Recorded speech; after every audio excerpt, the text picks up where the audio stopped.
हानिया अमर और नीरू बाजवा के हवाले से बात करनी है तो वो आपका कमेंट्स में कीजिएगा ताकि हमें पता चले कि आप इस बारे में क्या सोचते हैं। दिलजीत दोसांझ के बोल्ड डिसीजन पे भी बात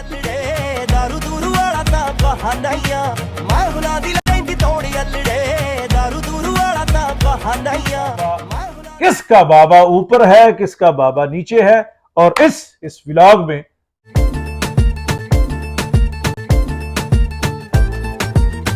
अस्सलाम वालेकुम जी, मैं हूं ताहिर सरोवर मीर और आफ्ताब अनवर मेरे साथ है। मीर टैपीज चैनल आप देख रहे हैं। दिलजीत दोसांझ कंट्रोवर्सी का ताजा तरीन मामला यह है कि उन्हें इंडिया में सबसे बड़ा सबसे मोहतरम वोट मिला है। नसीरुद्दीन शाह साहब ने कहा है कि I confirmly stand with Diljit Dosanjh, और मेरा ख्याल है कि ये इंडिया में इस वक्त दिलीप कुमार भी वही हैं और नसीरुद्दीन शाह ऑफ कोर्स वो तो हैं ही, वो वोट मिला है। और नसीरुद्दीन शाह ने मजीद क्या कहा है वो आपको बताएंगे, और इसमें मैं और आफ्ताब अनवर आपको बताएंगे कि सरदार जी 3 में नीरू बाजवा और वर्सेस हानिया अमर काम किसका अच्छा है, किसका बाबा ऊपर है किसका बाबा नीचे है। और इस व्लॉग में बताएंगे कि शिफाली जीरा वाली लाहौर किसके पास आ रही थी, क्यों आ रही थी, उनको काम क्या था, और यहां वो किन से मिलने वाली थी। और उसमें वो ऑफ कोर्स आ गई हैं, रिपोर्ट्स आ गई हैं कि वो एंटी एजिंग ड्रग्स वो उनकी मौत का डेथ ऑफ काज बनी, और बहुत सारे अवामिल हैं। और आफ्ताब ये बताइए कि नीरू बाजवा वर्सेस हानिया अमर किसका काम आपको ज्यादा बेहतर लगा?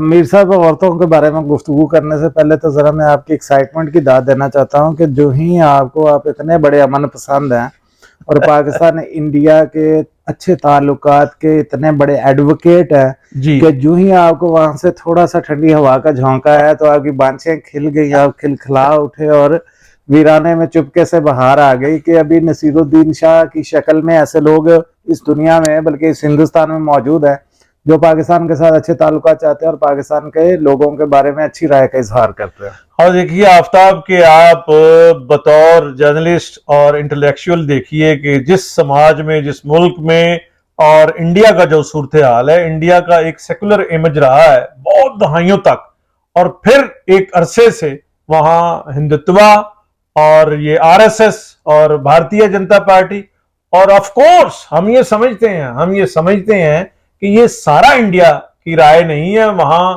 कांग्रेस है, वहां और बहुत सारी तरक्की पसंद जमाते हैं, बड़े लिबरल और प्रोग्रेसिव लोग आज भी हैं। तो वहां ये बात करना, जैसे जावेद अख्तर साहब जैसे लोग जो हैं वो सिर्फ अमन की आशा, बस फुड़ुस हो गई, उड़ गई अमन की आशा, और वो ये कह रहे हैं कि हाँ भाई उसमें दिलजीत दोसांझ की अगर आपने हमायत करनी है तो प्रिंसिपली करें। और ये कहें कि ह्यूमनली कि भाई वो उस फिल्म की कास्ट का हिस्सा है, उसको क्यों हम उसका काम पॉलिटिसाइज करें और क्यों हानिया अमर को अलहदा करें उस फिल्म की कास्ट से। चले हम मीर साहब जरा चस्के की तरफ आते हैं, इंटेलेक्चुअल पहले वो जो नसीरुद्दीन शाह साहब का स्टैंड है उसको कंफर्म कर लें, उस पर मैं पहले अपनी राय दे देता हूं, फिर आप भी बोले कि नसीरुद्दीन शाह साहब की बात सुन के ही लगता है कि वो बहुत बड़े आदमी है, बड़े आर्टिस्ट हैं और एक बड़े ह्यूमन बीइंग है। उन्होंने कहा है कि मैं अपने इंडिया में, पाकिस्तान में मेरे जो रिश्तेदार हैं उनसे मैं मिलने जाऊंगा और उन्हें प्यार भेजता रहूंगा। यार ये नसीरुद्दीन शाह साहब, आई लव यू सर, मजा आ गया आपकी बात। अच्छा, अभी बस आप सोच रहे होंगे कि ये बातें करने का मकसद तोपों और मिसाइलों के आगे खड़े होके अमन की बात करना बड़ा जिगर और दिल गुर्दे का काम होता है। एक ऐसी सोसाइटी में, जैसी सोसाइटी 90 की दहाई में हमारे यहाँ थी कि हम जिहादियों के बारे में कोई बात नहीं कर सकते, अब इसी तरह की सोसाइटी नहीं बल्कि एक खास सियासी सोच वहां पनप रही है और उसमें इन सब लोगों को गद्दार समझा जाता है। लेकिन नसीरुद्दीन शाह जैसे बड़े फनकार से तवक्को यही थी कि वो हालात के सामने नहीं गिरेंगे और वो अमन और पीस की बात करते रहेंगे। अब आते हैं हानिया अमर और वो जो है हमारी फेवरेट नीरू बाजवा। देखे ना, उनके बाद नीरू बाजवा, तो हमारे पास वो साहब का बाजवा साहब, आर्मी चीफ क्या नाम था उनका? कमर जावेद कमर बाजवा। जावेद बाजवा। तो मतलब हमारे पास शोबिज़ के मेरे स्टार रश नहीं के है, कमर फौज के जावेद। स्टार है हमारे पास। मेरे रश के कमर बाजवा। हाँ। अच्छा, नीरू जी बड़ी अच्छी एक्ट्रेस हैं, लेकिन मैं आपको अपनी जाती बात बताऊंगा, आप चाहे उसको गलत साबित कर दें, जी। और ये आपने हमेशा किया है। नीरू बाजवा वर्सेस अगर हानिया आमिर की बात की जाए, तो हानिया की लुक्स बहुत फ्रेश है, बड़ी को जितनी बार देखो होली तो सुर मेरा जदों दा छुआया अख नूं प्रीटी आई है। और अगर जाट इसकी बात करें सरदार जी 3 की, तो उसमें अगर की न्यू अट्रैक्शन है ना, जो इस पार्ट में सबसे ज्यादा अट्रैक्टिव चीज है, वो हानिया आमिर की लुक्स है। और ये भी क्रेडिट फिर मैं उन्हीं के सिनेमा को दूंगा कि वो ही हानिया आमिर को इतना खूबसूरत दिखा सकते हैं। हमने यहाँ पे जो हानिया ने काम किया, हम उसकी ब्यूटी को आधा भी नहीं छाप सके। अच्छा, फिर एक तो ये बात, दूसरा ये है कि नीरू बाजवा चूंकि उनसे है भी बड़ी, लेकिन वो स्क्रीन पे एजेंट नीरू नजर आई हैं। नीरू बाजवा है 44 साल की, 44 इयर्स की, हाँ और जी। हानिया आमिर है 28, देखें, 28 साल। 16 साल का फर्क है। 16 साल की बाली उम्र को सलाम। सलाम। 16 साल का बच्चा जवान हो जाता है।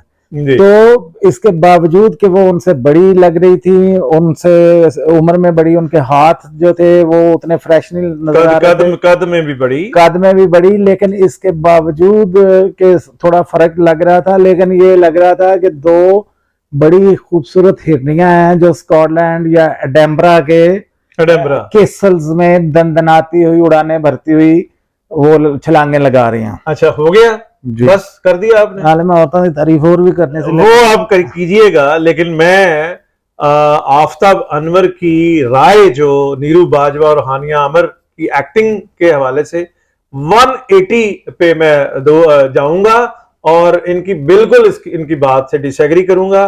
देखें, हानिया आमिर, हम दोनों ने, आफताब ने और मैंने इकट्ठे फिल्म देखी है। हानिया आमिर का कैरेक्टर है सीधा सीधा, खूबसूरत लगना, छोटा लगना, जाहिर है उनकी 28 साल एज है तो उन्हें लगना ही चाहिए, और खूबसूरत भी हैं। हानिया आमिर डिंपल गर्ल हैं, प्यारी हैं वो। ऑफ कोर्स प्रोफेशनल जो वो होगा सिलसिला, कैमरे अच्छे होंगे, लाइट्स अच्छी होंगी, टेक्नीशियंस अच्छे होंगे, तो वो अच्छा एक्सपोज करेगा आर्टिस्ट को। जो कैरेक्टर है, जो एक्टिंग है, जो सरदार जी 3 में जो इसका कैरेक्टर है नीरू बाजवा का, वो बनी है उसमें चुड़ैल, जहानी चुड़ैल, जो दुनिया से एक लड़की है जो मर गई है और वो भूत बन गई, यानी चुड़ैल बन गई है। उसके नीरू बाजवा के कैरेक्टर में बड़ा एक ट्विस्ट है, बड़ी एक डाइवर्सिटी है, और फिर वो सारी फिल्म जो है उसका कॉन्सेप्ट जो है कॉमेडी है, हॉरर कॉमेडी, जबकि हानिया आमिर का कैरेक्टर सीधा सीधा है, वो हीरोइन है, और उसके कैरेक्टर में कोई वो नहीं है, नॉवेल्टी नहीं है, क्रिएटिविटी नहीं है, वो सीधी एक वो बनी हुई है चुड़ैलें पकड़ने वाली या भूत निकालने वाली लड़की। तो ये मेरा ख्याल है आफताब अनवर जो है इस पे एग्री करेंगे कि स्क्रिप्ट में और कहानी में और कैरेक्टराइजेशन में वो मार्जिन उन्हें ज्यादा मिला है नीरू बाजवा के। और ये आफताब अनवर ने मुझे हाल में बैठे हुए ये कहा कि देखिए, नीरू बाजवा कभी भी अपने आप को एक्सपोज नहीं करती, इतना इसमें उन्होंने अपना जिस्म दिखाया है, उन्होंने सेड्यूस किया है देखने वालों को कि देखें। सिर्फ हानिया आमिर के डिंपल्स ना देखे, मेरे कांधे देख ले, मेरी वक्की देख ले, मेरे बाजू देख ले। भाई वो चुड़ैल बनी हुई है, वो चली गई है दुनिया से, और चुड़ैल बानो बनी हुई है, तो चुड़ैल बानो फिर चुड़ैल ते नजर आनी चाहिए। लेकिन एहो जी चुड़ैल ना हो कि हर बंदा कह रहा है या अल्लाह मैनू चिमड़ जाए और वो बाकी एहो जी नीरू जी चुड़ैल बने ने कि हर बंदा यही सोच रहा होना कि किसी ने चुड़ैल चिमड़ जाए, या ज्यादा नहीं तो एक दिन वास्ते या 2 घंटे वास्ते चिमड़ जाए। ਤੁਹਾਡਾ ਕੀ ਦਿਲ ਕਰਦਾ ਹੈ? मेरा तो दिल करता है कि मैनू पक्की पक्की चिमड़ जाए, लेकिन नीरू जी शादीशुदा ने रिस्पेक्ट करना है, उन्होंने रिश्ते भी है मजाक। हाँ, वो जो बात है ना कि जी रोल, वो उसकी तो मैं बात की थी लुक्स की। रोल चूंकि डायरेक्टर के हाथ में होता है, स्क्रिप्ट राइटर के हाथ में होता है कि किस तरह का, जैसा उनका सीधा था तो उन्होंने इसी तरह करना था, उसमें ज्यादा वेरिएशन थी नहीं उनके रोल में, ये बात ठीक है। हानिया आमिर के हानिया आमिर के रोल की और नीरू जी की एक्टिंग तो बहुत अरसे से। फिर इस फिल्म का ये तीसरा पार्ट था, 2 पार्ट्स उन दोनों ने किए हैं, नीरू जी ने और सरदार जी ने, दिलजीत दोसांझ साहब ने, इसलिए दोनों को अपने अपने काम का तो बखूबी पता है, वो इससे पहले 2 बार कर चुके हैं। ठीक। लेकिन new sensation in the city या इन द फिल्म थी हानिया आमिर, तो इसलिए मैंने उन दोनों पे इतनी बात नहीं की, क्योंकि वो 2 पहले पार्ट्स में हो चुकी है उन पे बात के कैसा उन्होंने किया। लेकिन हानिया आमिर के अलावा मुझे इसमें कोई बड़ी अट्रैक्शन नजर नहीं आई। और ये मैं इत्तेफाक करता हूं कि फिल्म का जो स्क्रिप्ट है 1 ट्रैक है, उसमें ट्रैक वो मुख्तलिफ नहीं है, अमूमन होता है 2-4 ट्रैक होते हैं, कहानियां चल रही होती हैं, बहुत सारे सवाल पहले सवाल में हाफ में क्वेश्चन छोड़े जाते हैं और दूसरे हाफ में आंसर दिए जाते हैं। तो ये इसमें बहुत बड़ा कोई ड्रामा नहीं है, ऐसे थोड़ी सी मिस्ट्री उन्होंने रखी हुई है फिल्म में, और सिंगल ट्रैक फिल्म है, कमर्शियल फिल्म है, कमर्शियल उसका आर्ट के साथ लेना देना नहीं, बड़े चंद महीनों में बनी है, तकरीबन 2 से 3 महीनों में बनी, 4 दिन में उसका म्यूजिक बना है। ये सारा कुछ उसी केसल में बैठ के हुआ है जो इसकी लोकेशन थी। और आफ्ताब, आप क्या इत्तेफाक करेंगे मेरे साथ कि मुझे लगा फिल्म देखते हुए कि थोड़ा ड्रैग भी है कहानी सेकंड पार्ट में, खास तौर पे जब वो पीर साहब का मुर्शद जो जिन निकालने वाला है वो वहां थोड़ी फिल्म रुक जाती है। जी जी, वो भी थोड़ा हिलेरियस पोर्शन है, लेकिन उसमें पंच लाइंस कम थी, मतलब खिका का कुकुका का लाफ्टर का मार्जिन कम था और वो पोर्शन ज्यादा लगा हुआ था। उसको अगर स्क्वीज करके मोटी मोटी लाफ्टर वाली बातें रख ली जाती और ये बता दिया जाता कि इन्होंने अपने मुर्शद को भी इसी तरह लूटा है और उनकी चड़ेले लेके भागे हैं, तो वो एक हिलेरियस उसका पार्ट था। अच्छा, एक अहम बात आफ्ताब, इसका आप जवाब दें कि जो वहां किसी ने डिस्कस ही नहीं की, फिर वो हमारे दोस्त ने खुद वो बावर करवाया, एक उनकी वीडियो आई है और वो आधी रात को वो बैठ के वो बता रहे हैं कि मेरे भाई हैं दिलजीत, नासिर चनियोटी। ये नासिर चनियोटी का पता नहीं है इंडियन पंजाब में या इंडिया में कि भाई वो सिर्फ हानिया आमिर में ही नजला गिर रहा है, नासिर चनियोटी का क्यों नाम नहीं लिया कि भाई सरदार जी 3 में उसका काम भी शूट किया, रीशूट किया जाए या उसको निकाला जाए। एक तो नासिर भाई पहले भी काफी प्रोजेक्ट कर चुके थे, तो इसलिए ये कोई नई बात नहीं थी। दूसरी बात ये थी कि नहीं, सारा था ना, मैं तो ये बात कर रहा हूं कि नासिर चनियोटी को क्या वहां इंडिया में जानते नहीं, जो इसका नाम नहीं लिया कि भाई इसको भी निकालें। हानिया आमिर क्या मतलब का ताल्लुक जो है वो ISI से या DGISPR से तो नहीं है ना, वो पाकिस्तानी है और नासिर चनियोटी भी पाकिस्तानी है। डाइजेस्ट हो चुके हैं ना नासिर भाई, पहले हजम हो गया उनको। ये तो पहला फ्रेश चेहरा, प्यारा काका, ताजा हवा का झोंका, जो जिसने अटारी से लेके तो बंगाल तक वहाँ टलियां खड़का दी हैं, Pakistani beauty, trademark Pakistani beauty, Nadia Khan वाली लेगेसी। 2016 से वो हानिया आमिर काम कर रही हैं, तो क्या हानिया आमिर जो है वो वहाँ करीना भी है, वहाँ करीना भी देखो जरा, शुरू दी करीना वेखो ते अज दी हानिया आमिर वेखो, तुहानू लगेगा करीना जवान हो गई है। सैफ अली दे काबू होने तो पहले वाली करीना। अच्छा, वो हानिया जो है वो बड़ी अच्छी आर्टिस्ट है और बड़ी प्यारी भी है। हाँ जी, लेकिन मैनू क्यों लगदा कि उन्हां दा मूंह इंज जिवें तिला वाला कुलचा हुंदा है, ऐ सॉफ्ट पेड़ा। तुसीं उधर मिठाई वाले जाओ, तंदूर चों निकलो, कोई रसगुल्ले दी गल करो, कोई इंज दा पीस ऐ खोया टाइप पिया है तो उत्ते कुछ खैर पिंक जी हमें जो है वो इसमें हम तखसीस नहीं करते कि इंडिया का क्या और पाकिस्तान का क्या है। गर्म हो गया ना मेरे हानिया आमिर दा जिक्र। आर्टिस्ट होता है, चाहे वो जैसे वो कहते हैं रईसानी साहब है जी, डिग्री होती है, चाहे जाली हो, चाहे बहुत ही बुरी गल, पैथेटिक और फजूल बात थी वो। बहरहाल आर्टिस्ट जो है, आर्टिस्ट के खूबसूरती के भी नंबर हैं। अब मुझे आप एक बात बताएं, वो 9000 स्क्रीनों वाली बात बताएं जरा, कि 9000 स्क्रीनें सेक्रीफाइस कर दी हैं। सर 9000 नहीं, 9000 तकरीबन 10,000 आप गए, 9,942 इंडिया की मार्केट की स्क्रीनें हैं और एनुअली 1500 से कितों लबड़े तानू 1500 से 2000 फिल्में 20 जमानों में 1500 से लेके 2000 तक फिल्में रिलीज होती हैं। ਤੇ ਇੱਥੇ ਕਿੰਨੀਆਂ ਫਿਲਮਾਂ ਦੀਮਕ ਉਹ ਤੇ ਫਿਲਮਾਂ ਨੂੰ ਛੱਡ ਦੋ ਤੇ ਸਕਰੀਨਾਂ ਨੂੰ ਵੀ ਛੱਡ ਦੋ, ਲੇਕਿਨ ਮੈਂ ਤੁਹਾਨੂੰ ਇੱਕ 123 ਸਕਰੀਨ ਤੁਹਾਡੀ ਇਤਲਾਹ ਵਾਸਤੇ ਕਰਜ਼ ਕਰਾਂ, ਕਿਉਂਕਿ ਤੁਸੀਂ ਤੇ ਇਹਦੇ ਚ ਮੇਰੇ ਬਜ਼ੁਰਗਾਂ ਦੇ ਬਜ਼ੁਰਗ ਹੋਏ ਹੋ, ਏਜ ਚ ਨਹੀਂ ਹੈ ਫਿल्म ਦੀ सहाफत ਦੀ ਗੱਲ कर रहा जी।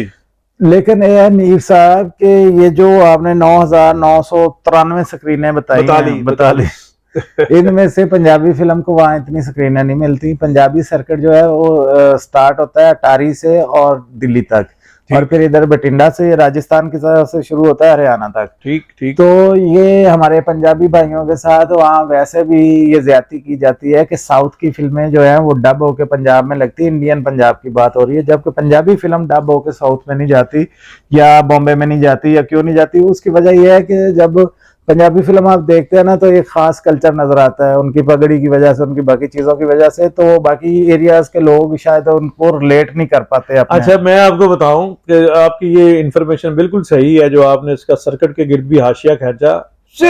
सिर्फ बॉलीवुड की एक प्रोडक्शन है विदो विनोद चोपड़ा, जिनकी ये फिल्म थी पीके और मुन्ना भाई और 12वीं जमात, ये जो अभी जो फिल्म इनकी लगी है, तो अकलविया, ये सारी विदो विनोद चोपड़ा की फिल्म है।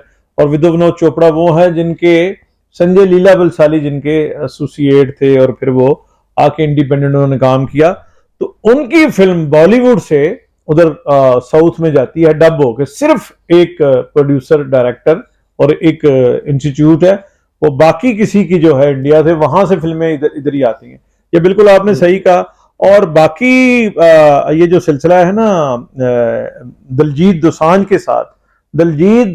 के साथ आफ्ताब, सिर्फ ये नहीं हो रहा, सियासत नहीं हो रही, बल्कि उनसे प्रोफेशनल जो जेलसी है वो फैक्टर ज्यादा बड़ा है, वो सेक्टर ज्यादा बड़ा है। आप देखें मीका जो है वो हमारे दोस्त हैं, भाई हैं, दिलेर मेहदी साहब के भरा ने, छोटे थे, साढ़े भी छोटे भरा, वो इतना कुछ कह रहे हैं उसके बारे में, दिलजीत दोसांझ के बारे में। और खुद मीका जो है 1996 में यहाँ दिलेर मेहदी साहब के साथ आए एज गिटारिस्ट, छोटे भाई तो थे ही लेकिन गिटारिस्ट के तौर पे भी आए।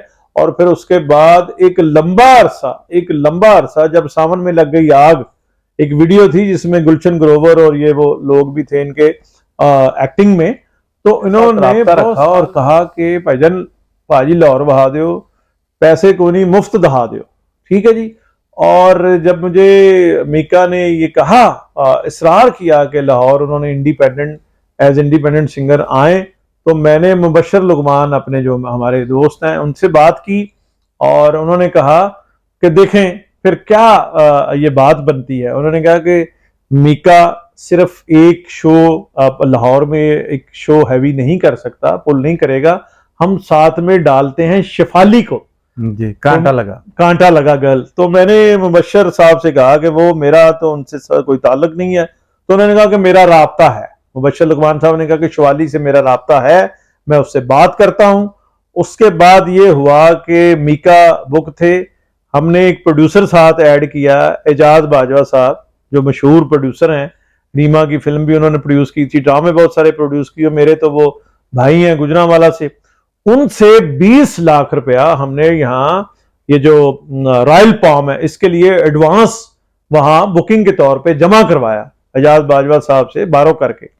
तो 8-10 महीने जब मुबशर लुकमान साहब कोई वजूहात यहाँ हुई, आपको पता सियासी वजूहात भी होती रहती हैं, दोनों मुल्क के तल्लुकात भी खराब, और मैं और मुबशर लुकमान साहब जब शिफाली की ईमेल्स मुझे इन्होंने दिखाई कि उन्होंने बड़ा इंटरेस्ट शो किया और कहा कि जी आएंगे बिल्कुल, ये वो, पैसे वैसे तय हो गए और बड़े मैनुअल, थोड़े पैसे शिफाली के, थोड़े हमने।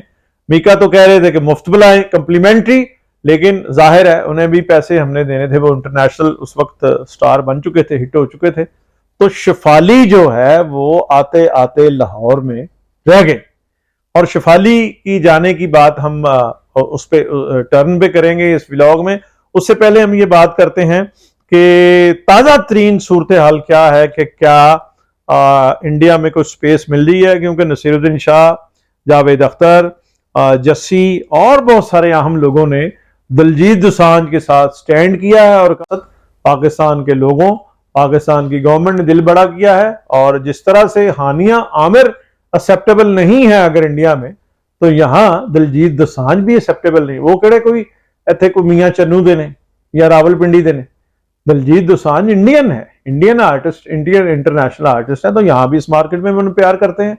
तो दिलजीत दोसांझ भी यहाँ एक्सेप्टेबल नहीं होने चाहिए, लेकिन यहाँ उनकी फिल्म रिलीज हुई है और 20 करोड़ से ज्यादा बिजनेस हो गया है।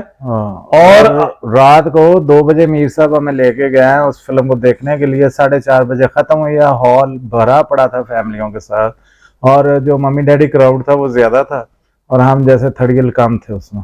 तो और मतलब अच्छी फिल्म हो तो पाकिस्तान में लोग सारी रात जाके 2 बजे जाके उसको देखते भी हैं और हॉल भी भरा होता है और बच्चे भी साथ थे। बच्चे भी साथ थे और यकीन कीजिए कि 2 बजे रात 2 बजे जो 4:30 बजे शो खत्म हुआ, जैसे आफ्ताब बता रहे हैं, तो दिन चढ़ा हुआ था, मेला लगा हुआ था और सारे कोई ऊँग नहीं रहा था और सारी दिलचस्पी से वो फिल्म देख रहे थे। बैठा मुंडा रोवे कुड़ी लाहौर चल मारदी ओ आशिका दे बैठा मुंडा रोवे कुड़ी लाहौर चल मारदी ओ आशिका दे। और फैक्टर तो ये भी है ना आफ्ताब कि सिर्फ वो फिल्म अच्छी नहीं है, फिल्म तो अच्छी है, लेकिन उससे अर्नब गोस्वामी भी उस पर शो कर रहा है, उसकी मार्केटिंग कर रहा है, रजत शर्मा भी कर रहा है, पूरा इंडिया कर रहा है, शत्रुघ्न सिन्हा की बेटी कर रही है, वो कर रहा है, टमका कर रहा है, यो कर रहा है। नेगेटिव प्रमोशन भी प्रमोशन ही होती है मीर साहब। अब देखिए आपने अभी बात की कि पाकिस्तान ने दिलजीत दोसांझ की फिल्म लगाई, हम तो आमिर खान साहब, अजय देवगन, ऋतिक रोशन, इनके नाम में इसलिए ले रहा हूँ कि सलमान और आमिर खान और शाहरुख खान कहेंगे तो आप समझेंगे सिर्फ हम मुसलमानों की बात कर रहे हैं। जितने भी वहाँ के अच्छे आर्टिस्ट हैं, अक्षय कुमार हैं, उनकी फिल्मों को हम यहाँ वेलकम करते हैं, हम सब चाहते हैं कि उनको देखें और हमने कभी ये सोचा ही नहीं है कि ये इंडिया के आर्टिस्ट यार हमने कभी अमिताभ बच्चन के बारे में नहीं सोचा। अमिताभ बच्चन साहब कौन से बरेलवी मुसलमान हैं, वो हाँ। भी तो हिंदू हैं और कट्टर हिंदू हैं, उनका वो सारी दुनिया वाकिफ है। जब उन्होंने अभिषेक की शादी की है तो बड़ा वो सारा वो सिलसिला, लेकिन कौन सा घर ऐसा है, कौन सा घर ऐसा है पाकिस्तान बिमा मौलाना ताहिर अशरफी, ये सारे बच्चन साहब को पसंद करते हैं। और बच्चन साहब को बंदा कौन समझाए। 2001 में मैंने इंटरव्यू किया तो उन्होंने मुझे आया कि तेजी बच्चन लायलपुर से थी और जिसे आप इस्लामाबाद कहते हैं, तो मैं उस वक्त उनको बता के आया था कि बच्चन साहब इस्लामाबाद नहीं, फैसलाबाद, फैसलाबाद, फैसलाबाद, लायलपुर को फैसलाबाद का। तो वो तो इस्लामाबाद हमारे लिए तो भाई इस तरह की कोई सियासी तकसीम नहीं है और ना कोई नफरत है हमारे दिल में अपने हिंदू भाइयों के लिए, सिख भाइयों के लिए बनियानों महसूस है हमारे पास। जब आपकी गवर्नमेंट हमें तंग करेगी उसका जवाब हम दे देंगे, उसके अलावा नफरत नहीं है आपके साथ, किसी भी कम्युनिटी के साथ, चाहे हिंदू सिख मुसलमान कोई भी हो। और खास तौर पे जो सिख भाई हैं ये तो हमारी आंखों का नूर, हमारे दिल का सुरूर और हमारी आंखों की ठंडक और हमारे चेहरे का नूर, सारा कुछ ही है, क्योंकि हमारा और इनका खमीर एक है, पंजाब है एक है, मिट्टी एक है, दरिया 5 एक है, 5 नहीं 5 है वैसे एक है। तो आप लोगों के साथ तो हम बिल्कुल ऐसे हैं, फैमिली मेंबर्स हैं आप हमारे। अच्छा, अब शिफाली का कॉन्डोलेंस और अफसोस और कि भाई आन जहानी शिफाली आज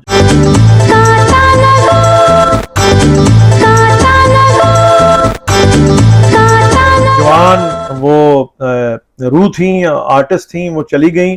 और लेकिन ये देखिए कि काज ऑफ डेथ जो है, एक तो है उन्होंने रोजे थी, वर्त से थी, वो जो फास्टिंग वो करते हैं अपनी इबादत में। दूसरा वो एक अरसे से एंटी एजिंग ड्रग्स इस्तेमाल कर रही थी और फिर जिम भी जाना आना था और वो कसरत भी करती थी। और उसके बाद जो है बॉलीवुड, ये मैं अपने पास से नहीं कह रहा, भारतीय मीडिया अनगिनत पब्लिकेशंस के और रेफरेंस है सोशल मीडिया से पहले भी, जो मुस्तनद इंडियन मीडिया है, अखबारात भी, प्रिंट मीडिया भी और इलेक्ट्रॉनिक मीडिया भी, कि वहाँ ड्रग्स बम्बई बॉलीवुड में इस्तेमाल होते हैं। वो भी था, एंटी एजिंग ड्रग्स भी थे और डाइट प्लान भी था। और उस दिन जिस दिन वो दुनिया से गई वो उनका फास्टिंग से थी और वो रोजा था, व्रत था, और उसके ऊपर इंजेक्शन ले लिया। फिर ये सारे अवामल है। यहाँ बहुत सारे कुछ वो इन्वेस्टिगेटिव जर्नलिस्ट ने कहा है कि वो सिर्फ वो क्या कहते हैं नशे वशे करने की वजह से वो चली गई दुनिया से। अच्छा, ये जो ड्रग्स हैं एंटी एजिंग और अपने आप को यंग हमेशा नजर आने की कोशिश और इनक्यूबेटर में सोना, ये आपको पता है इसके बानी माइकल जैक्सन जहानी, हाँ जी, वो भी नहीं रहे, वो भी वो करते थे और इनक्यूबेटर में सोते थे कि मुझे हाइजेनिक जिंदगी मिले और जरासीम है वो ग्लव्स वगैरह वो सारा सिलसिला और ड्रग्स एंटी एजिंग। और उन्होंने बहुत सारी वो करवाई थी अपनी सर्जरी भी।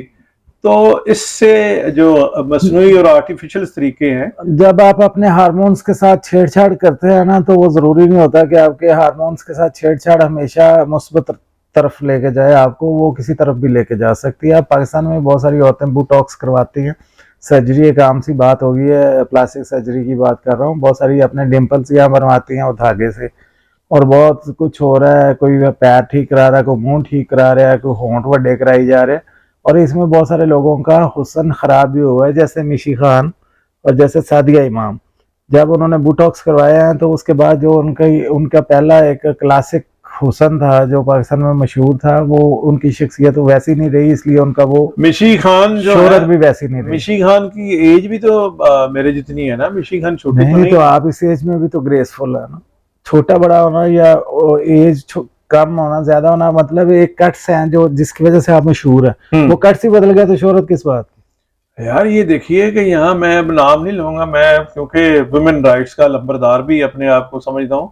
बहुत सारी औरतों के नाक पहले ऐसे थे जैसे पला दी बोटी होती है जी, हाँ जी, और उसके बाद छोटा सा नाक कर लिया। हाँ जी। अब मैं उनका नाम नहीं लूंगा, पहले वो सिंगर थी, लोगो उसके लोगो बाद ना वो लेने एक्टिंग- जरूरी मैं नहीं, नहीं, उन्होंने ना लेके ना समझाइए। ना नहीं, एक औरत है पिछले दिनों जो मेरे सामने तैयार हुई है, मैं भी नहीं ना लेना।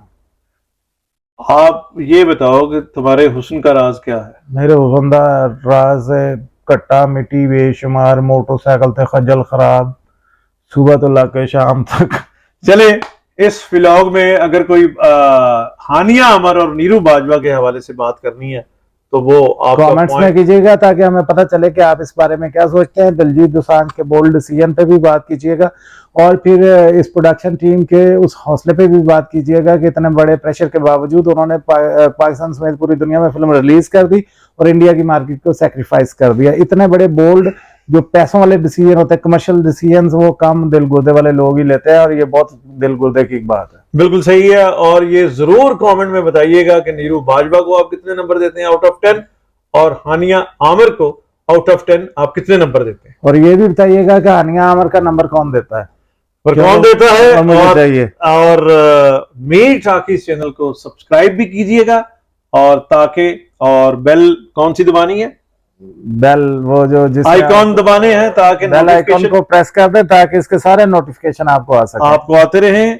और एक दफा फिर आखिर में हानिया आमिर के कितने नंबर और नीरू बाजवा के कितने नंबर, और फार्म 45-47 और शहबाज गिल साहब वो देखो बच के ਉਹਦਾ ਵੀਲੌਗ सुन के सुनना नहीं है, सुनना है नहीं, और ਉਹਦਾ अगर सुन भी लिया इधर सुन के तो इधर कट देना है। शहबाज गिल साहब को मैं मशवरा दूंगा कि वो ट्रेंड्स पे वो बोलते हैं, तो शहबाज गिल जो है हानिया आमिर और इसका वो करें नीरू बाजवा का तजिया करें, क्योंकि वो भी क्योंकि जाट है, वो भी गिल है और वो भी जाट बाजवे है। हैं।